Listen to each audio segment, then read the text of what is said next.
Big TV భక్తి సమాచారం WhatsApp ఛానల్లో జాయిన్ అవ్వండి. అన్ని విశేషాలు ఎప్పటికప్పుడు తెలుసుకోండి.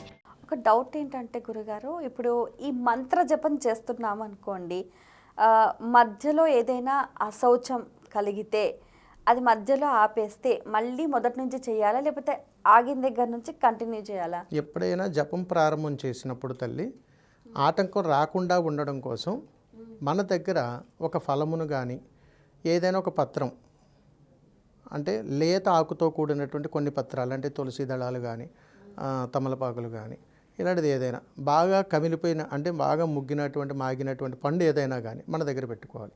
అలాంటిది ఏదైనా జరిగినప్పుడు వీటిని ఏదైనా ఒక వృక్షం దగ్గర వదిలితే ఆ జపాన్ని మళ్ళీ కొనసాగించవచ్చు. ఓకే, ఆ పండు తీసుకెళ్ళి వృక్షం దగ్గర పెట్టాలి. పెడితే జపం యొక్క శక్తి నిర్వీర్యం అవ్వదు. కానీ మనకి అలా అవకాశం లేనప్పుడు జపానికి ఆ రోజు వదిలేసేసి మరుసటి రోజుకి వాయిదా వేసుకొని మళ్ళీ పునఃప్రారంభం చేయాలి తప్ప అక్కడి నుంచి మళ్ళీ మనం ప్రారంభం చేయకూడదు. For more videos like this, subscribe Big TV channel.